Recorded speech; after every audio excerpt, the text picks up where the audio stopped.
Okay, welcome back. Hey guys, thanks so much for following through with me. I've been doing this since 12 o'clock. This is a riveting case, Christopher Watts. Let me give you a rundown of what occurred here, and thank you for your chatters.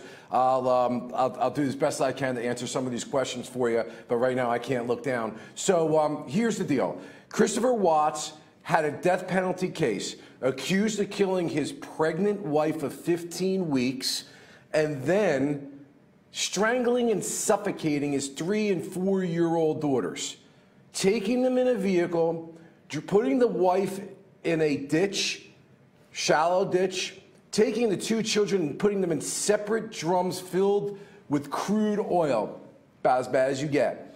He bargained away the death penalty because the victim's family didn't want to see the death penalty pursued because they believed it was in God's hands and that they shouldn't be the judges of that. That's a very common thing in some cases.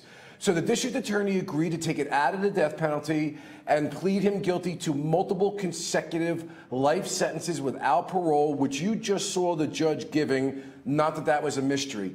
The depth of this case is what went on inside of the courtroom. The ones who showed the mercy and compassion to the defendant that did such a horrible thing. His mother, who obviously loves him to this day, but is upset that she lost her daughter-in-law, little Nico, who she was pregnant with, as well as her 2 granddaughters. Because of the actions of Christopher Watts, who only cried, by my estimation, 1 time was when his mother was speaking, all the people that have been damaged, all the lives that have been taken, as was stated in the thing, irreparably broken families. That was the term that was used.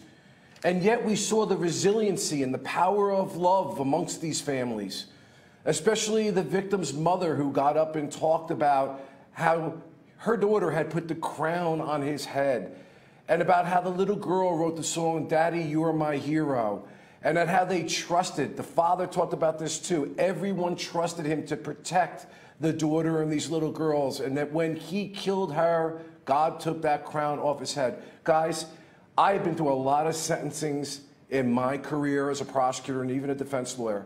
I am telling you, the Christopher Watts sentencing will go down in history. Not about Christopher Watts. It should be about 2 families that have been affected by the animalistic monster actions of this man, that have found a way to turn a corner and show the grace and mercy and dignity of forgiveness and compassion, not throw their lives away and the lives of the rest of their family members. Like the victim's mother said, you threw your life away too when you took the lives of my daughter and the 2 children and little Nico. Guys, it's been an honor and a pleasure, and I'm glad I'm able to talk to you this way. I will be back later this week on the Law&Crime Network. Stay tuned for more coverage.